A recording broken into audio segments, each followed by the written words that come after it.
이 스토킹 범죄라고 하는 거는 피해자의 의사가 분명히 확인이 돼야 됩니다. 그래서 네. 근데 이제 경찰은 김건희 여사 조사 계획에 대해서는 굉장히 신중한 태도를 보이고 있어요. 네. 그 조지호 경찰청장이 서울 경찰청장이 22일 정례 기자 간담회를 열었습니다. 네. 거기서 한 얘기를 제가 소개를 해드리겠습니다. 그 기자 간담회에서 수사 진행 상황에 따라 필요하면 피해자 조사를 할 수 있고 아니면 안 할 수도 있다. 이거는 뭔가요? 말인가요? 막걸리인가요? 그 참 뭐 아니 이게 필요하면 피해자 조사를 당연히 해야 되는 거고. 국민권익위원회 그 위원장이 국회 나가서 답변한 거하고 똑같네요. 우리 권익위는 뭐 이것을 조사할 위치에 있지 않습니다라고 빠져나가고 그랬잖아요. 예, 예. 그런 거랑 맥락이 같은 것 같습니다. 말이 이상합니까? 네. 아니 필요하면 하는 거고 하는 거지 안 할 수도 있다는 말이 안 돼요. 그 다음에 제가 계속 조지호 청장의 얘기를 말씀드리겠습니다. 현재 단계에서는 판단하기에는 성급하다 이렇게 하면서 현재 고발인 조사를 마치고 관련된 자료를 분석하고 있는 단계 이제 이렇게 말을 했어요. 이렇게 좀 피해자 조사 계획에는 상당히 좀 굉장히 신중하네요. 근데 이런 경찰의 태도 어떻게 보십니까? 바람직하지 않죠. 그냥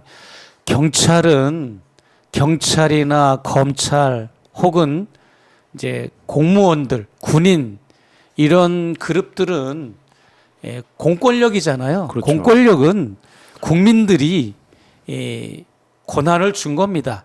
특히 대통령에게 정치 잘하라고 대통령에게 붙여준 공권력이기 때문에 대통령 편을 들라는 얘기가 아니라 국민의 편에서 객관적으로 공무를 수행해야 할 의무가 있는 거죠. 예. 아니 경찰은 사실은 이제 문재인 정부에서 뭐 미완성으로 결과가 났습니다만 추진을 했던 검찰 개혁의 사실은 어떻게 보면 최대 수혜자 중에 한 집단입니다. 예, 그러니까는 그 검찰로 집중된 권한을 경찰로 가져오는 거였는데, 근데 검찰이 이런 식으로 자꾸 그 권력의 심기경호를 하고 국민 경호를 하는 게 아니고 권력의 심기경호를 하는 거는 앞으로 검찰 개혁 관련해 가지고 이거 상당히 생각을 해봐야 되는 거 아닌가 이런 생각이 들 정도예요. 경찰이 이렇게 판단을 했다는 거는.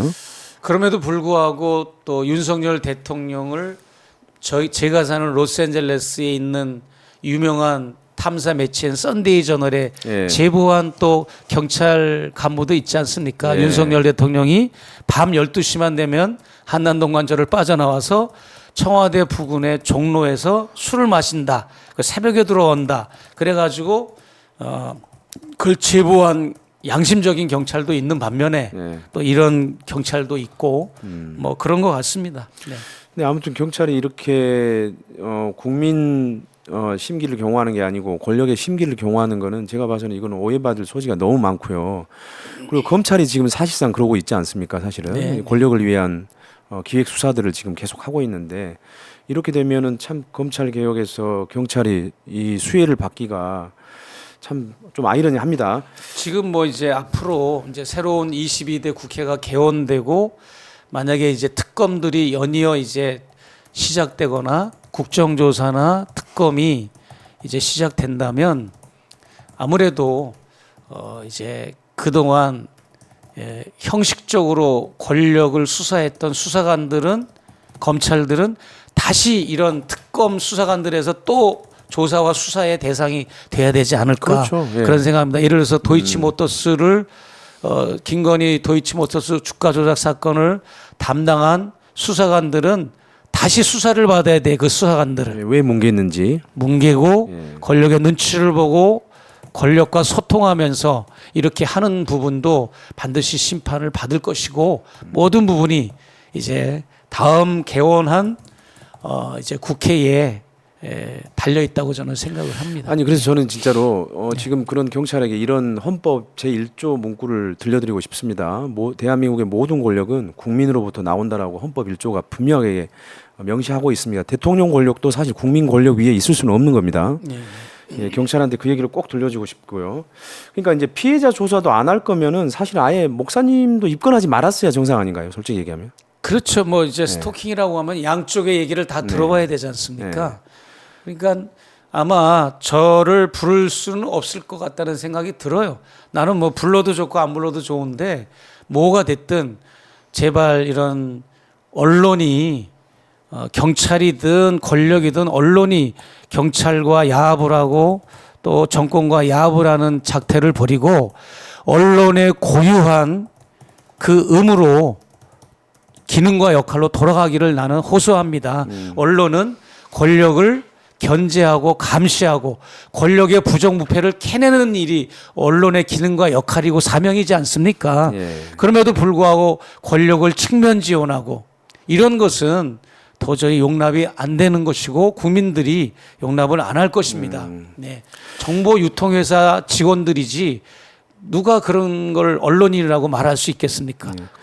권력과 유착하는 권력을 기생하는 기자들을 누가 그걸 언론인으로 보겠습니까? 네.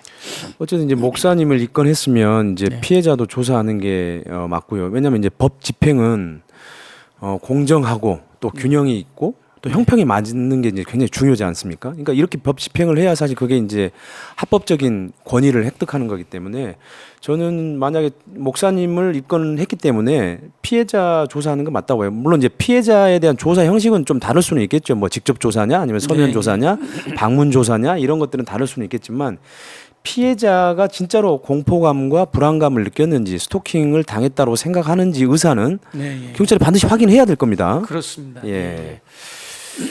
자, 근데 이제 서울 경찰 측은 디올백 등 선물에 대한 금품 수수 혐의 수사는 아직까지는 뭐 어떤 곳에서도 하고 있지 않다라고 그렇게 얘기를 했어요. 그러니까 서울 경찰청 기자 간담회에서도 이제 그런 얘기들이 나왔고요. 그러니까 어떻습니까? 경찰은 또 이거는 이제 수사 안 하고 스토킹은 또 입건하고 이런 것들이 말이죠. 이제 스토킹이나 주거 침입죄로 자꾸 이렇게 언론 플레이하는 거는 네. 최재형 목사에 대한 폄하나 모독이나 인격을 깎아내리고 그런 데 목적이 있기 때문에 그 자기들의 어떤 이 사건의 전략과는 조금은 다른 차원인 거죠. 네. 네. 분명히 이제 권력의 핵심의 문제이기 때문에 수사 안 하죠. 김건희 여사를 수사하겠습니까? 조사 안 하죠. 그럼 빨리 무혐의를 하면 되죠. 사건을 이거 되지도 않을 사건을 계속 또 잡고 있는 것 자체가 또 우리 또 촛불 시민들이나 진보 언론들이 또 감시하고 버티고 있기 네. 때문에 그것도 용의롭지 못하니까 예. 그냥 이 상태로 가는 것 같고요. 네네. 저는 그렇게 생각합니다. 김건희 여사가 누누이 얘기했지만 이것도 아무것도 받지 않았으면 아무 일도 일어나지 않는 겁니다. 분명히 아까도 카톡 캡처에서도 봤지만 저는 이런 선물을 가지고 들어간다라고 선물 사진까지 찍어서 보냈잖아요. 그러면 나는 당연히 거절할 줄 알았어요. 이렇게 성사될 줄 몰랐다고요. 사진을 보냈을 때 들어오라는 얘기를 하잖아.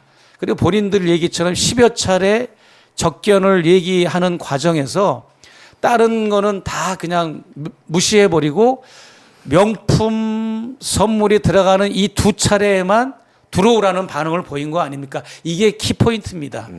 만약에 그때 정말로 이제 뭐 카톡이라든지 이런 거에 네. 목사님 정말 그 마음은 정말 감사합니다. 한데 제가 대통령의 부인이다 보니 이거를 받을 수가 없습니다. 받으면 큰일 납니다. 이런 문자를 보냈다면 어땠을까요? 정말 그랬으면은 그러면 이런 사단이 안 났고 대한민국이 이렇게 시끄럽지 않죠. 이것뿐만 네. 아니라 그런데 김건희 여사는 습관이 된 겁니다. 왜냐하면 행동이 습관이 되고 습관은 인격이 되고 인격은 그 사람의 운명이 된다라는 그 대처수장의 말이 있잖아요. 그런 것처럼 김건희 여사는 검사 간부 부인 시절부터 커머나 컨텐츠 전시의 명목으로 후원과 협찬 그 명목으로 대기업이나 돈 많은 알토란 같은 회사들만 골라가지고 그걸 요구했지 않습니까? 후원과 협찬을. 그래가지고 그 형식적으로는 합법적으로 보이지만 결국은 대기업을 상대로 고위 검찰의 간부가 전시회를 하니까 도와달라고 그러는데 어떤 대기업 총수나 CEO가 안 도와주겠습니까? 검찰 권력의 아내가 부인이 전시회를 하는데 도와달라고 그래가지고 엄청나게 문제가 많았고 그리고 중앙지검장 시절 검찰총장 시절에 또 23개 업체로부터 그런 걸 받아가지고 후원과 협찬을 받아서 문제가 돼서 최강욱 의원한테 고발당하고 사법정의 바로 세우기 시민행동으로부터도 고발당하고 그랬잖아요. 그런 습관을 버리지를 못한 겁니다. 그럼에도 불구하고 그것도 나쁜 거지만 그렇다고 쳐. 그러면은 대통령에 당선되고 취임한 이후에 영부인의 신분이면 안 해야 되는데 저에게 저런 선물을 받을 뿐만 아니라 제가 접견을 마치고 나올 때 저 말고도 다른 대기자들로부터도 받았고 나는 30분 체류했어요. 그날 디올백 주는 날 면접 시간이 30분이었다고. 30분 있는 동안에 이렇게 선물을 들고 나래비를 서 있는데 거기 몇 시간을 있다든지 몰래 카메라를 설치해 가지고 거기 몇 날 며칠을 촬영을 했다면 엄청난 그런 비위를 포착했을 겁니다. 의도적으로 안 했지만 예. 그럼에도 불구하고 정신을 차렸느냐? 이 습관을 말하는 겁니다. 습관을 못 지운 게 한남동 관저로 이사 가고 나서도 11월 23일 날 낮 11시 27분에 대낮에 한남동 관저에 그 백석대 설립자 총장이 보낸 그 1,000만 원 상당 이상의 고급 분재를 받았잖아요. 트럭이 딱 도착하니까 초병이 어딘가 전화하니까 뭐 어딘가 전화했겠습니까? 김건희 여사나 김건희 여사 비서한테 전화했겠죠.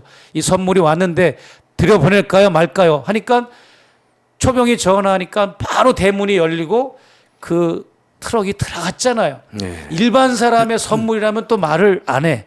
그 백석대 설립자는 교육부로부터 총장 직위 해제를 비리 때문에 해제를 당하고 돈 때문에 그리고 계속 소송의 재판에 걸려 있는 사람이거든. 돈 문제 때문에 학교 공무물 횡령하고 뭐 이런 건축 작업을 횡령하고 그런 사람의 뇌물성 대가성의 선물을 그렇게 관저에 가서도 그 습관을 못 버린 겁니다.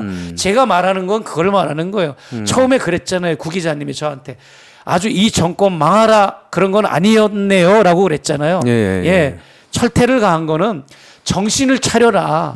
집권 초기니까 정신을 차리고 좀 자정 능력을 가지고 모든 공직자의 모범이 되고 그런 일을 하라고 했는데 이렇게 뇌물과 선물을 받는 걸 즐겨하고 그런 습관을 버리지 않아가지고 결국은 그 습관이 본인의 인격이 되고 그 인격은 그 사람의 운명이 되고 지금 김건희 여사의 운명이 풍전등화 같지 않습니까?